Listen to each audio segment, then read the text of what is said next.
and Georgia. I know it's going to be a little bit different in terms of social distancing, stay 6 feet apart, a much smaller crowd there, but there are so many wild and crazy moments in this storied rivalry. It was 50 years ago that Jack Youngblood had a big streak to save the Gators, and 40 years ago tomorrow, Dogs back up in their own end, and it's third down, and Buck's going to look, and he's going to throw it back. And Lindsey Scott, 25, 30, Lindsey Scott, Lindsey Scott, Lindsey Scott, run Lindsey, run Lindsey, run! Run, Lindsey, run!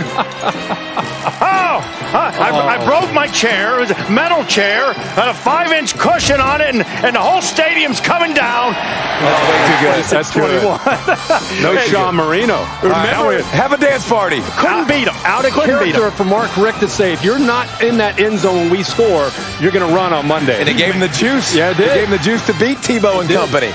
They lost 7 out of 8. I think Rick had only beaten them one time during, at that moment, Matthew Stafford. Was pretty in that uni. Yeah, he looked good. He looks so good. When he throws it, he looks good in all of them. Yeah, he does. Dogs won that 42-30. Now, today is going to be the third straight time they've met his top 10 opponents. That's a first, but last year, it was Jake Fromm in the offense doing enough in the Georgia defense carrying the day. Carrying the day and limiting this Gator offense till really late in the game where they had a couple scores to get it kind of close, but the defense definitely dominated. That's really the formula that they're looking for today. And like that, too, if Stetson Bennett could find wide open receivers as Jake Fromm did last year. 24-17, Dogs won that one, but Georgia comes in. George Pickens didn't make the trip. They're beat up on defense. Stetson Bennett's confidence has to be a little bit shaken. What do you expect today? Well, okay, and all that you just told me, and Florida's got everything rolling. Florida's got to win this game then. Like, they got to take care of business. And Dan Mullen, they're closing the gap. They're closing the gap with Georgia. Like, you got a quarterback. You got a tight end who probably might be the best player in all of college football. Like, this is a big day for the Gators. They got to take advantage of this opportunity. Dan Mullen and his offense, by the way, Kirk, versus Kirby Smart. 4 touchdowns in 3 games. Wow. 4. Wow. 4 touchdowns in 3 games. So he's got to also prove that Kirby doesn't have his number today. And Kirby seems to put a little bit of extra attention, like a lot of rivalries in the offseason to this game and matching up against Dan Mullen. But to me, the Stetson Bennett, his own fan base kind of turned on him after the Alabama game. But really watching this guy closely, playing with a chip on his shoulder, it's been up and down, up and down. He's just been erratic with his decision-making, and I think that's got to get cleaned up today. And you go back and watch him play. This is the Alabama game, 3rd and 7. For people that say, we can't win the big game with 13 in there, watch him on 3rd down and 7. Watch him feel the pressure, doesn't panic. That's Alabama's defense on 3rd and 7 in Tuscaloosa, throws it right into the hole. This is early in the game when he had his confidence going. Here's the turning point to me and where 13 has been playing. Look at the tight end underneath, by the way. He's going to force this ball. Remember this play? Late in the game, late in the 3rd quarter, interception, and Georgia never responded. It's been a different Stetson Bennett since. Now, this is an example. Feeling the pressure again. Undersized. Jumps in the air to avoid the pressure. Throws it to the big tight end at 6'7", and throws a dime. Absolutely drops on him. So there's that. And then there's this. He predetermines where he's going to go. He sees a cover 2 look. He's like, oh, I got the hole in the left ear to my young receiver. He's like, no, I better not. They jump to man. He still throws it, and he throws an interception. So Todd Monken's trying to figure out. We don't have George Pickens. We don't have that big playability. We can run the ball. We know we can run the football. But he's got to put Stetson Bennett, look for today, early down play action. Move the pocket. Try to get him established. Because, Coach, today they have to have balance. I know they want to run.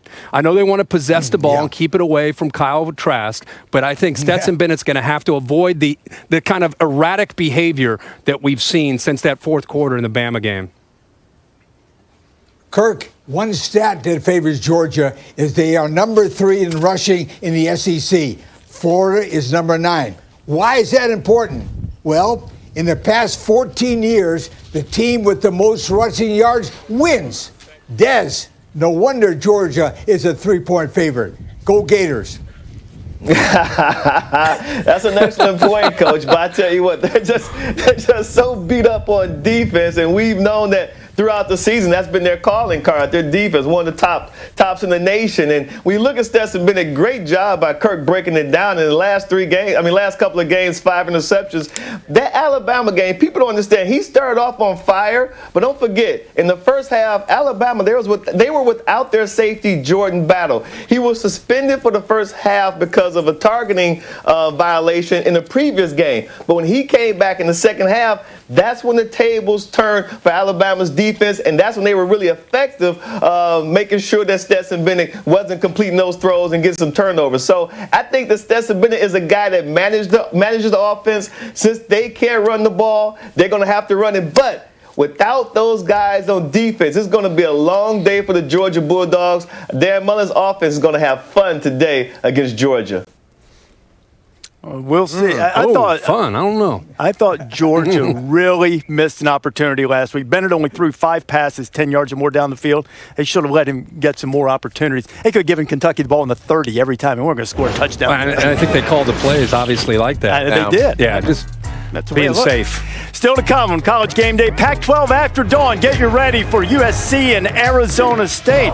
Those body clocks have to change. Herm gets up at 4 a.m. every day anyway, so he'll be fine and ready to go. And we'll have further breakdown of Notre Dame and Clemson. That's a young Tiger defensive front against a veteran Irish offensive line. Can Kyron Williams and Notre Dame take advantage? Texas coming off that win against Oklahoma State. They have arrived. Coca-Cola counting us down to kickoff inside an hour and 45 before they get it started in Austin against West Virginia, a team that has had their number in Austin, and Michigan State and Iowa also coming up at noon on ESPN. And the Spartans have arrived. Stay tuned for the Pizza Hut Game Day Spotlight later in the show. The best way to get the new, large, 3-topping $10 Tastemaker is also the easiest. With contactless curbside pickup, let us know when you're here without ever leaving the safety